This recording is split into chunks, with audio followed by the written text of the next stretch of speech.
রাজধানী আগরতলায় আরও একটি হাসপাতাল হতে চলছে।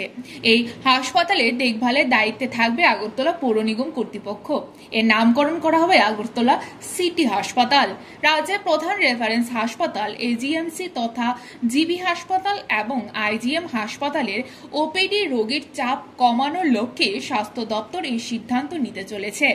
এই চিন্তা ভাবনাকে সামনে রেখে শুক্রবার রাজধানীর কাশারিপট্টি স্থিত আগরতলা পৌর নিগমের পুরনো অফিস চত্বর ঘুরে দেখেন আগরতলা পৌর নিগমের কমিশনার শৈলেশ কুমার যাদব, সাথে ছিলেন ডাক্তাররা। এদিন কাশারিপট্টি স্থিত এএমসির পুরনো অফিস চত্বর পরিদর্শনের শেষে সাংবাদিকদের মুখোমুখি হয়ে আগরতলা পৌর নিগমের কমিশনার শৈলেশ কুমার যাদব সাংবাদিকদের জানান, জিবি হাসপাতাল এবং আইজিএম হাসপাতালকে সুপার স্পেশালিস্টের জন্য ব্যবহার করতে চায় রাজ্য সরকার, কিন্তু এই দুইটি হাসপাতালে ওপিডির সংখ্যা বৃদ্ধি পেয়ে চলেছে।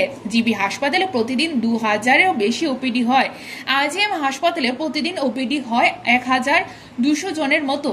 ফলে এই দুটি হাসপাতালের চাপ কমাতে শহরবাসীর প্রাইমারি ও সেকেন্ডারি হেলথ কেয়ারের জন্য স্বাস্থ্য দপ্তর পৃথক একটি হাসপাতাল তৈরির চিন্তাভাবনা শুরু করেছে বলে জানান। Bureau report.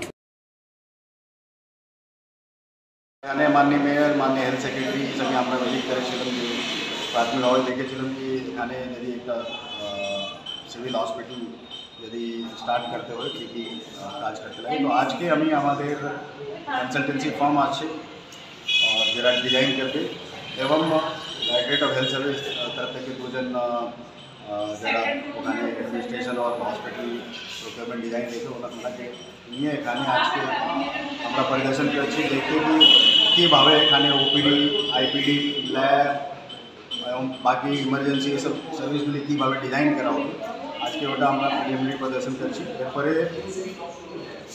আগামী 7-8 দিন মধ্যে এটা ডিজাইন করি।